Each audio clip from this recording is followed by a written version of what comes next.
자, 안녕하십니까. 안녕하세요. 예, 어떻게 잘 지내셨어요? 네, 잘 지냈습니다. 네. 자, 우리 세린이를 위한 네. 우리 지난번에 한번 했었는데 네네. 좀 반응들이 그래도 좀 뜨거웠던 것 네. 같더라고요. 뜨거웠나 모르겠는데요. 네. 그래서 이제 오늘은 이제 두 번째 시간 네. 이제 한번 같이 세린이를 탈출하기 위해서 네. 한번 주제를 마련해봤는데 네. 근데 주제가 좀 이렇게 핫한 주제긴 한데 좀 만만치가 네. 않습니다. 아마 많이 들어보셨죠? 양도소득세라고 예. 해서 요즘 이 양도소득세가 뭐 워낙 많이 나온다. 또 뭐 신문지상에서도 뭐 다주택자, 네. 뭐 고가주택자, 뭐 이런 분들이 이제 보유세 문치 않게 양도세를 많이 낸다. 네. 그래서 사실 양도소득세가 우리 부동산 세법에서는 제일 양도 많고 네. 중요하고 어려워요. 네. 그러니까 어려운데 사실은 양도소득세가 굉장히 시험에서 많이 나올 수밖에 없는 게 네. 그만큼 세금이 많기 때문에 그렇습니다. 그래서 그 분야 중에서 오늘은 좀 좀 관심 있을 만한 그런 주제를 가지고 네. 한번 준비를 해봤습니다. 제 친구가 얼마 전에 다주택자가 돼서 이제 팔 수밖에 없는 상황에서 팔았는데 지금 세금이 한 2억 정도 넘게 나와가지고 맞아, 막 급하게들 파시는 분들이 있더라고요. 예. 그래가지고 지금 자기 생애에서 세금만 억대로 내가지고 지금 거의 속병이 났습니다. 네. 예. 그만큼 이 다주택자 세금이 규제가 심한데요. 자, 그래서 나중에 한번 또 제가 또 정리해드리겠습니다만 우리 보유세는 이제 지난번에 얘기했던 것처럼 우리가 재산세라는 세금이 있고 네. 그 다음에 이제 우리 종합부동산세라는 네. 세금이 있고요. 그다음에 양도세가 있는데 이 부분이 좀 대폭 개정이 됐어요. 네. 그래서 세세한 부분들은 나중에 한번 제가 또 설명을 좀 드리도록 네. 하겠습니다. 어쨌든 이렇게 많은 세금들이 이제 나온다 이거예요. 그래서 이 세금이 나오는데 그러나 2주택, 다주택이 돼도 네. 양도소득세를 비과세 한 푼도 안 낼 수 있는 방법이 있습니다. 오. 아마 이거는 뭐 시험을 떠나서 이제 이거는 절세를 할 수 있는 방법이니까 예. 이번에 이제 개정된 것 중에 양도소득세 세율이 좀 개정이 됐어요. 네. 근데 여기 보시면은 이제 뭐 좀 벌써 복잡하죠. 네. 그러면 여기 보시면 이제 과세 표준이라고 돼 있는데 과세 표준은 이제 양도 시세 차익이 생기면 뭐 이제 뭐 다 공제할 거 공제 받고 남은 금액을 과세 표준이라고 네. 합니다. 뭐 경비 다 제하고 남은 네. 금액. 그러면 이 과세 표준 기준 금액이 이제 제일 세율이 낮은 게 1,200만 원까지는 이제 6%를 내시는 거예요. 네. 그러니까 6%만 내도 좀 괜찮은데 네. 자, 이게 작년까지는 5억 원 초과 10억 원까지는 얘가 세금이 어마무시하죠? 네. 일단 기본 세금이 1억 7,460만 원을 내고 예. 여기다가 5억을 넘는 거에 초과 금액의 42%를 부담해야 되는 겁니다. 거의 반을? 네, 엄청나죠, 이게. 네. 네. 그러니까 이거 세율이 점점 저기 올라가요. 6%, 15%, 24%, 35%, 38%, 40% 이렇게 올라갑니다. 예. 이런 걸 이제 우리가 누진세율이라고 합니다. 누진세. 네네. 그러니까 누진이가 쌓여가면 쌓여갈수록 올라가는 거예요. 자, 이마저도 자, 뭐 이렇게 벌어봤으면 좋겠는데요. 네. 다 경비 제하고 남은 소득이 10억을 넘어가면 10억을 넘어가면 자, 기본 세금이 어느 정도가 되죠? 3억 8,460만 원. 60만 원이면은 웬만한 뭐 우리가 아파트. 대출 끼고 네. 그치, 아파트 하나 살 수 네. 있죠. 아파트 한 채 날리고 전세금도 나오겠네요. 네, 초과 금액의 네. 45%. 그렇죠?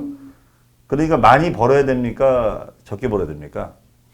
많이 벌어야죠. 그래도 많이 벌어야죠. 그렇죠. 네, 그래서 많이 세금 벌어야죠. 내려면 벌어야 돼요. 네. 그래서 이게 지금 45%까지 이번에 인상이 됐어요. 그래서 우리가 그러니까 보통 3억 8,460만 원을 내고 네, 기본을 깔아주고 10억이 초과된 부분의 네. 45%를 네, 더 추가로 내는 거예요.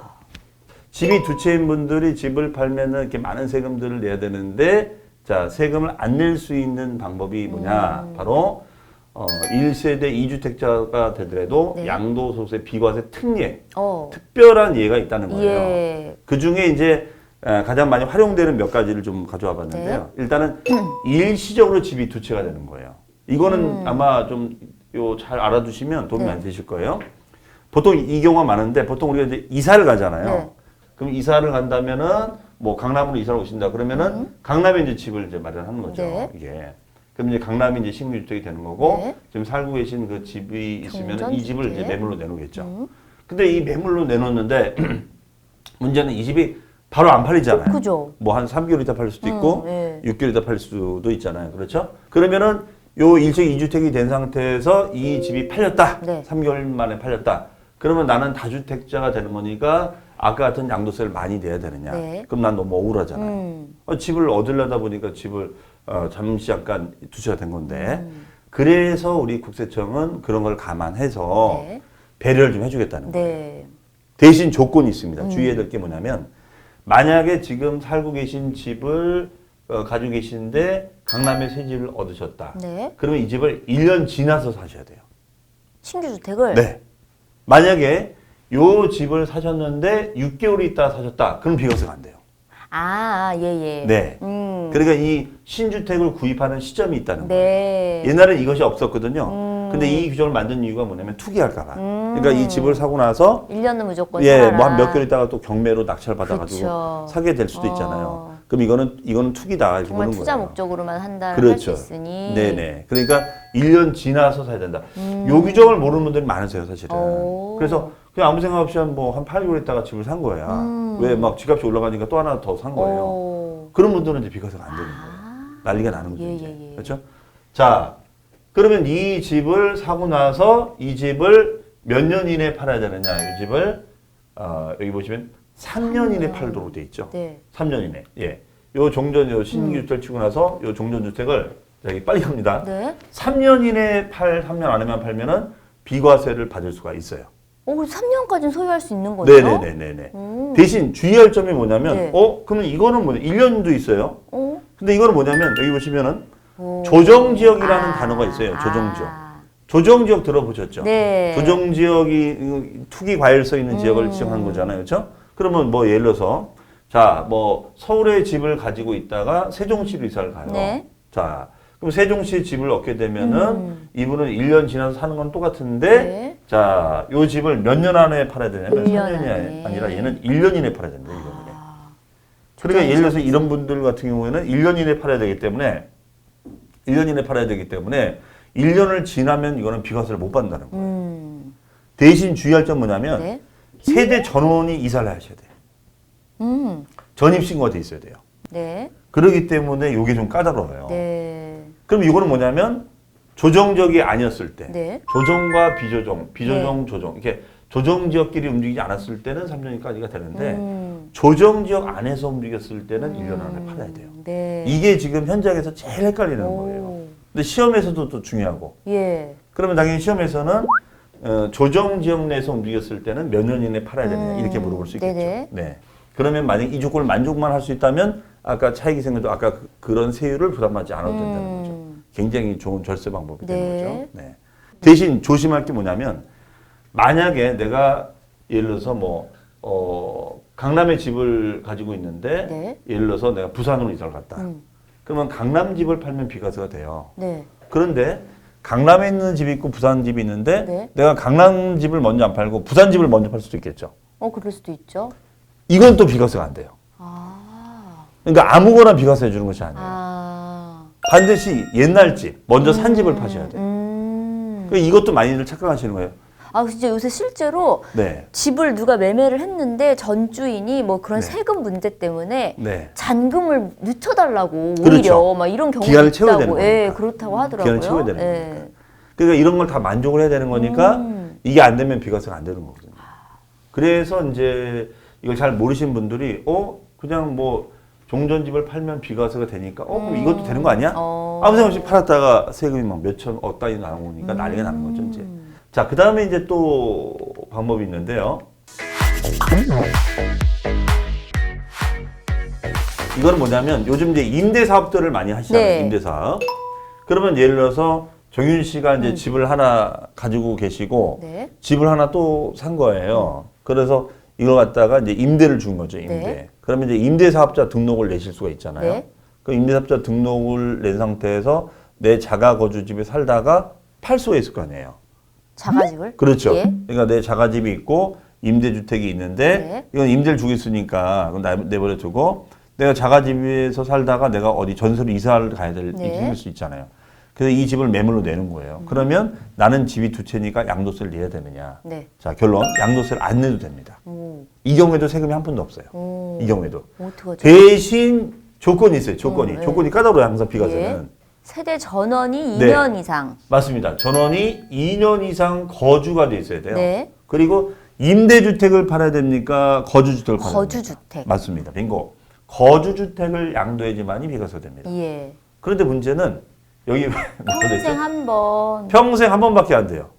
그러니까 얘는 우롱차가 아니라는 거예요. 딱 한 번밖에 안 된다. 그러면 예를 들어서 잘 써야 되겠네, 저 그렇죠. 카드를요. 예, 딱 카드 한 번 잘 써야 돼요. 네. 그럼 만약에 내가 거주주택이 있고 임대주택이 있는데 네. 거주주택을 팔았다. 네. 2년 거주하다가 그럼 비과세 받잖아요. 네. 그럼 너무 재밌는 거야. 네. 그래서 또 집을 사. 어, 그럼 또 2년 살다가 또 팔 수도 있잖아요. 근데 안 돼. 이제. 두 번째는 안 된다는 거예요.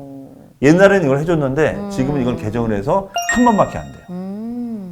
그러니까 이걸 잘 써먹으셔야겠죠. 예. 그러니까 이 경우에는 어떤 집을 내가 임대주택으로 할 것인지를 잘 정해야겠죠. 그렇죠?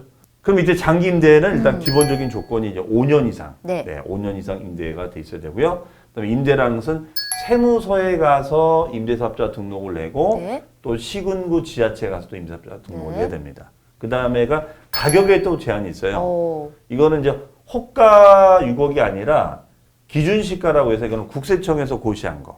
예. 6억 원까지 주택이고 수도권 밖은 이제 3억 원까지 돼 있습니다. 네. 그리고 이제 주의할 게 뭐냐면 요즘 이 임대차 3법하고도 맞물려 돌아가는데요. 임대료나 보증금을 자, 몇 프로로 돼 있죠? 5%요. 맞습니다. 5% 이상 못 올려요. 예. 이걸 올리게 되면 이 조건을 다 따져서 이 조건을 만족하지 못하면 비과세를 안 해줍니다. 그렇기 때문에 이건 나중에 이제 세무서에서 이런 것들을 다 이제 체크를 하거든요. 네. 근데 이런 걸 어떻게 아느냐? 요즘은 다 전산화돼 있거든요. 그쵸. 그러면 우리가 예를 들어서 확정일자를 받고 이걸 다 전산에 입력을 해요. 네. 그럼 이 자료가 다 국토부로 다 넘어옵니다. 네. 요즘은 전산으로. 네. 그러니까 다 빅데이터를 가지고 다 읽어버리기 때문에 우리가 임대하고 있다는 사실을 다 알아요. 그리고 이제 우리가 전기 수도도 쓰잖아요. 네. 그 전력량이나 이 수도 쓰는 그 데이터가 다 정부로 다 이게 전산으로 다 들어옵니다. 그러니까 이 사람이 이걸 집으로 쓰고 있는지 안 쓰고 있는지를 알 수 있다는 거예요. 그렇죠. 그러니까 이러다가 아무래도 나중에 다 드론을 띄우는 거 아닌지 모르겠어요. 드론 띄워서 이제 알아보는 거 아닌지. 그럴 수도 있겠네요. 네. 그냥 꼼수 부리지 말고 네. 성실하게 돈 벌어서 살 집만 사야 되겠네요. 그러니까요. 예. 네. 뭐 이걸로 돈 벌 생각 하지 말고. 그렇죠. 지금 이제 그렇게 지금 하겠다는 예. 거니까. 자, 요거 이제 퀴즈입니다. 퀴즈. 아까 우리 봤던 거. 오. 네, 그 그림에 그냥 숫자 집어넣는 예. 거예요. 네. 자, 그럼 아까 우리가 일시적으로 집이 두 채가 돼서 네. 새 집을 사고 종전집을 가지고 있다가 팔면은 네. 1년 지나서 하고 네. 이 종전집을 몇 년 이내에 아까 팔면 3년. 네, 눌러보겠습니다. 빙고. 네. 3년. 자, 그 다음에가 종전주택입니다. 종전주택 매도. 맞습니다. 네. 신주택이 아니라 종전주택을 네. 팔면 비과세다. 네. 자, 그러면 아까 3년도 있었고. 네, 1년. 네, 1년짜리도 있었죠. 이게, 여기에는 뭐가 들어갈까요? 조정지역. 빙고. 맞습니다. 네. 조정지역. 네. 그렇죠? 자, 이거는 이제 우리가 1년. 1년 이내가 되겠습니다. 자, 그 다음에 이거는 임대주택입니다. 네. 자, 우리 정윤 씨의 로망일 텐데요. 내 네. 자가집이 있고 네. 내가 임대주택을 이렇게 여러 채 가지고 있는 거예요. 네. 그래서 임대사업을 하다가, 그렇죠? 임대주택을 팔지는 않겠죠. 임대를 줘야 되는 거니까. 네. 그러면 요 거주주택을 팔 거예요. 네. 그러면 거주주택을 팔 때 이 거주는 몇 년 이상 거주가 될까요? 2년. 빙고 맞습니다. 네. 자, 2년 이상 2년. 거주고 평생 한 번, 맞아요. 딱 평생 한 번. 자, 이렇게 갈 수가 있겠습니다. 자, 그다음에 이제 예, 여기 보시면은 이제 남자가 있고 네. 여기 이제 여자가 있습니다. 네. 여자분이 있습니다. 결혼, 혼인을 각자 해요. 집들이 있었던 거군요. 그렇죠. 오, 열심히 사셨네요. 정말 행복한 결혼이죠. 예. 그렇죠? 네, 각자 집이 있어요. 이렇게. 각자 집이. 아마 이렇게만 결혼한다면 금방 부자 되겠죠. 그렇죠. 그렇죠? 자, 근데 이 남자는 28이고 여성분은 38이에요. 네. 누님 저 결혼 못 하겠습니다. 왜? 다주택자가 돼서 양도세가 억 단위로 내버리면 제 집 날아가는 겁니다, 누님. 그럼 제가 어떻게 결혼합니까? 예. 그러면 이분이 가만히 있겠어요? 그 세무 쫓아간 거죠. 아니 지금 내가 이걸 어떻게 하는 결혼인데 네. 지금 얘가 자기 집 날아가게 생겨가지고 지금 나 결혼 못 하겠다고 하는데 이거 어떻게 되는 거냐? 그랬더니 국세청에서 알겠습니다. 그러면 혼인의 사유니까 네. 배려를 해줘야겠죠. 그래서 이때는 혼인해서 집이 두 채가 되면 이걸 한 채로 봐주겠다는 거예요. 아. 이해되시겠죠? 자, 그러면 혼인한 날로부터 바로 팔 수도 있고 그 다음에 좀 시간 지나서 팔 수도 있잖아요. 예. 그렇죠? 왜냐면 이제 결혼하자마자 팔기 좀 아깝죠. 왜 집값이 그쵸. 올라가니까. 예. 그래서 이거는 혼인한 날로부터 몇 년 이내 팔면 되냐면 이거는 5년 안에. 오, 꽤 기네요. 최대 5년 안에 먼저 팔면은 오. 비과세 혜택을 볼 수가 있습니다. 오. 이 남자분 집은 20평대고 이게 막 85제곱미터고 네. 여기는 110제곱미터짜리예요. 네. 그러면 85를 먼저 팔아야 될까요? 110짜리를 먼저 팔아야 될까요? 전 큰 걸 것 같아요. 큰 거. 네. 그렇죠? 그러면 큰 거는 비싼 집이겠죠. 네. 그렇죠? 큰 거는 비싼 집이겠죠. 네. 그럼 비싼 집을 먼저 팔고 비과세 받고 요 집을 먼저 팔아서 비과세 받을 수 있겠죠. 그렇죠? 근데 우리가 부동산이라는 것은 개별성이 있어서 네. 큰 게 꼭 좋은 건 아니거든요. 그쵸. 그러니까 다시 말하면 뭐 여기는 강원도 속초에 있는 아파트예요. 110제곱미터. 여기는 강남에 85제곱미터예요. 네. 그러면 어떤 걸 파시겠어요? 저거 밑에. 속초 걸 커드 파시는 게 속초 거를, 네. 낫겠죠. 그렇죠. 왜냐하면 이건 계속 올라갈 수 있잖아요. 그렇죠. 그러니까 면적도 중요하지만 부동산은 위치가 중요한 겁니다. 그쵸. 어디에 있느냐. 그렇죠? 자, 그래서 여기서는 아무거나 먼저 팔아도 좋아요. 그래서 5년 이내 팔면은 비과세 혜택을 볼 수가 네. 있습니다. 자, 여기는 이제 우리가 이제 자, 합가. 부모님이 계십니다. 부모님이 계시고 여기 이제 가족이 있어요. 자, 세대를 합가하는 겁니다. 네. 네, 요즘은 다 뭐 맞벌이를 많이 하니까 그쵸, 할아버지 할머니들의 힘이 크죠. 그렇죠. 그러니까 부모님의 아이들을 이렇게 케어를 해주기를 바라죠. 그렇죠? 네. 우리 지우도 지금 할머니랑 예. 할머니께서 네. 그러니까 할머니 큰 도움을 주시는 예. 거죠. 그렇죠? 네. 안 그러면 이게 어떻게 일을 그쵸. 할 수 있겠어요. 그렇죠? 근데 합가하자마자 집이 두 채가 되니까 양도세를 내라면 너무 억울하잖아요. 네. 그래서 이 경우에도 배려를 해주겠다는 거예요. 대신 이때 합가를 했을 때 이 동거봉양의 이 부모님의 나이가 생각보다 젊어요. 보통 여기는 우리가 고령자라고 하는데 네. 우리 세법상의 고령자의 나이는 몇 년이냐 여기 보시면은 60세로 돼 있습니다. 60세. 생각보다 너무 젊죠. 예. 젊죠. 네. 생각보다 젊어요. 근데 어쨌든 이렇게 모실 목적으로 이렇게 합가를 했을 때는 이때는 최대 원래는 이것이 5년이었었어요. 그러니까 혼인이나 동거봉양 5년 안까지 메리트를 줬는데 네. 더 효도해라 모셔라 해서 10년까지 연장해 준 거예요. 이거는. 그럼 만약에 지금 조윤 씨가 뭐 부모님을 같이 살면서 네. 만약에 뭐 부모님 집을 팔거나 조윤 씨 집을 팔아야 되는 상황이 됐을 때는 네. 최대 10년 안에만 파시면 돼요. 10년 안에만. 그러면 비과세 혜택을 볼 수가 있는 겁니다. 네. 10년 안에 집을 살지도 모르겠는데요. 그렇죠. 팔고 나버리고 네, 다만 중증 질환이 있을 때는 60세 미만도 해당이 됩니다. 그러니까 예. 만약에 중증 질환이라는 것은 뭐 암이라든가 희귀 질환인데 부모님의 나이가 뭐 58세, 57세다. 그러면은 60세가 안 되더라도 중증 질환이 예. 있어도 비과세가 가능하다는 예, 거예요. 모셔야죠. 이게 아름답네요. 어쨌든 결혼도 권장하고 또 그렇죠. 이제 부모님도 이렇게 모실 수 있는 네. 길을 많이 열어주시네요. 그렇죠. 예. 얼마나 안 모시면 이런 기회를 만들었겠어요. 좀 슬픈 얘기긴 그렇죠. 해요. 예, 결혼도 얼마나 안 하면. 그렇죠, 네. 그렇죠. 네. 어쨌든 그렇습니다.